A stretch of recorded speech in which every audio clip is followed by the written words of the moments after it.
بسم الله الرحمن الرحیم. السلام علیکم ورحمۃ الله وبرکاتہ. قدرمنو د رزلټ ټي وي د طرف نه محمد علي جوهر تاسو په درنه خدمت کې حاضر دی. قدرمنو څنګه چې تاسو ته معلومه ده چې په رواني چارې کې مونږه په روانو چارو باندې خبره کوو، یعنی کرنٹ افیرز چې کوم موجوده صورتحال لري په هغې کې داسې مسلې مخې ته راشي یا څه ایشوز راشي په هغې باندې تاسو سره مونږه په رزلټ ټي وي کې خبرې اترې کوو. تېر ورځو کې بلکې ورځ نیمه مخکې ډاکټر همایون هما صاحب زموږ ډېر دروند خوږ مشر دی او ډېر زیات قابل سړی دی.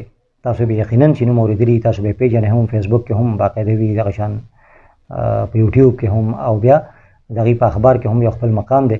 د هغې د طنز مزاح کالمونه ډېر زبردست، په اردو کې هم پښتو کې هم دغه شان د هغې ټلویزیون باندې، پاکستان ټلویزیون باندې ډېرې ښې ښې ډرامې د طنز مزاح په حواله باندې ما سره خبرې ترې کولې. مې هما صاحب موجوده صورتحال چې کوم دی د کرونا په وجه باندې لاکډاون او دا مسلې او د کرونا نه بچاو، هغې ډېرې ښایسته خبرې ما سره وکړې. د هغې خبرو خو ډېرې اوږدې خبرې وې، خو خلاصه تاسو سره شریکوم.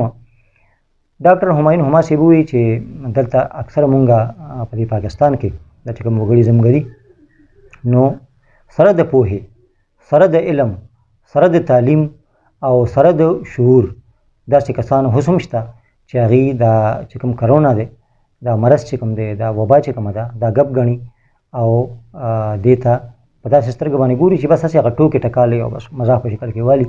دا ډېره خطرناکه خبره ده. دویمه خبره دا ده چې هم دغه شان بیا زموږ چې کوم موجوده حکومت دی، هغې هم کله کله دې سره ټوکې کوي، مذاق ورسره کوي. هغې دا خبره وکړه چې که چېرې مونږ په بهر دنیا باندې نظر واچو، نو هغه بهر دنیا کې کرونا ډېره زیاته وه، خو د هغې د خپلو پالیسو په وجه باندې، د خلکو د تعاون په وجه باندې هغه وبا هلته کې تقریبا کنټرول شوه. پاکستان کې بالکل نه وه، د نشت برابر وه، خو زموږ خلکو ته هم ګپ جوړ کړو. دا د همایون هما صاحب خبرې تاسو سره کومه. مونږ ته هم ګپ جوړ کړو، عوامو ته هم ګپ جوړ کړو، او جرنلسټانو صحافیانو ته هم ګپ جوړ کړو. نو په دې وجه باندې هغه وبا ورځ تر ورځ خورېږي، تاسو وینئ، او مسلې ورځ تر ورځ سیوا کېږي. او د هغې نه هغه خلک نه دي خبر چې څوک په کور کې ښه په ارام ناست دي، یا بهر بازار ته چکر مکر ولګي، سود سودا وکړي، هلته خوراک مراک وکړي، بیا واپس راشي، یا ورته مفت پنشن میلاویږي، ښه مزېدار، یا ورته تنخوا میلاویږي دغه شان مفته په کور کې، هغې ته پته نشته. دا چې څوک په هسپتال کې ډیوټي کوي سپیشلي، نو هغې د دې نه خبر دي چې هسپتالونو باندې دې وخت کې څومره پورې بوج دی.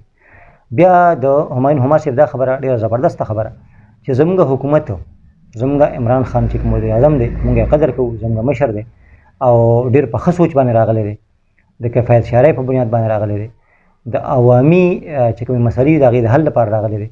خو کله کله هغه هم داسې خبرې وکړي چې هغه سړی حیران کړي.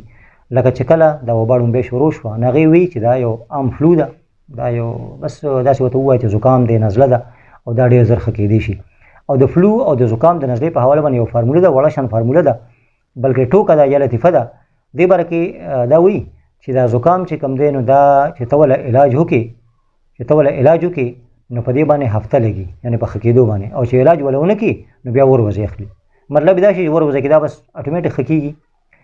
اوس عمران خان چې کله دا خبره وکړه چې دا یو عام فلو ده، بس خلکو لایټ واخیسته، خبره ختمه شوه، خلک راووتل او چکرې مکرې چې بای دا خو عام زکام دی، بس ټیک به شي، یا به غړغړې وکړم، یا به چېرې نه بس یو 2 ګولۍ ایول واچوم، یا به پیریټان واچوم، یا به پیناډال واچوم، خبره به ختمه شي. بیا چې کله خبره خطرناکه شوه، نو بیا عمران خان ووایي چې دا خو ډېر خطرناک مرض دی، ور دې نه به دومره مسلې جوړېږي، او تاسو چېرې نو سوشل ډسټنس باندې توجه ورکړئ، او تاسو لاکډاون باندې توجه ورکړئ، او تاسو کورونو کې کښېنئ، مه روځئ. نو یو پله دا خبره شوه. بیا د همایون هما صاحب دا خبره چې هغه تاسو ټول د هغې نه خبر یې چې په ورکوټي اختر کې لاکډاون صورتحال سو، او که چېرې لاکډاون دغه کې برقرار ساتلی شوی وی، یقینا چې دومره مسلې به نه وي. اوس به مرض دومره زیات نه و، دومره مریضان به نه وو، نو هغې باندې هم عمل ونه شو. او بیا بلکې د ورکوټي اختر نه پس دی وی چې داسې به کوو، داسې به کوو، داسې به کوو، هېڅ هم ونه شو. تاسو ولیدل چې هغه مسله ډېره زیاته شوه، خلک ښه کلاو ګرځي مزېدار. د پټرولو مسلې باوجود چې پټرول نشته، بیا هم خلک موټرسایکلو باندې خو مزېدار ګرځي، په موټرو کې هم ګرځي، په رکشو کې هم ګرځي، چې کوم پټرولي څیزونه دي باقاعده استعمالوي.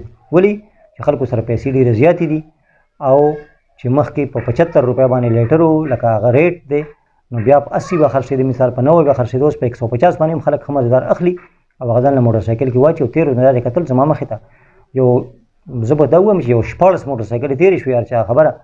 نو په یو موټرسایکل باندې 3 هلکان ناست وو. ما بیا یو کس نه تپوس وکړ، مې دا هلکان چېرته لاړل؟ په دې دوران کې چې لاکډاون یا د وبا مسلې او پټرول نه و، مله چېرته لاړل؟ ویې دي چې سټیفا ته لاړل، ځکه چې هلته به دې ګرمي ده نو هلته به دې لاندې. بل یو ګروپ مې بله ولیده، چا ته لاړل جي؟ دی جي یخو چینو ته لاړل، دا کړمار طرف ته لاړل جي، دي هلته شکل مکر لګوي. نو تاسو سوچ وکئ چې یو طرف ته صورتحال د وبا څه دی او بل طرف ته زمونږ کم کردار دی، خو په دې کې بیا زمونږ مین کردار د حکومت دی. اوس حکومت دا ویلي دي چې په لوی اختر کې به لاکډاون کوو، کله وایي چې نه لوی اختر کې به ازادي ورکړو بیا به لاکډاون وکړو. نو حکومت لا په دې باندې سنجیده کېدل پکار دي. که چېرې حکومت دا غواړي چې دا وبا ختم شي او خلکو ته سکون ملاو شي او د خلکو معاشي صورتحال هم ښه شي، نو لاکډاون ډېر زیات ضرورت دی او دا ګپ ګڼل نه دي پکار او زموږ عوامو هم پکار چې دې کې پوره تعاون وکړي. ستاسو ډېره زیاته مننه او شکریه.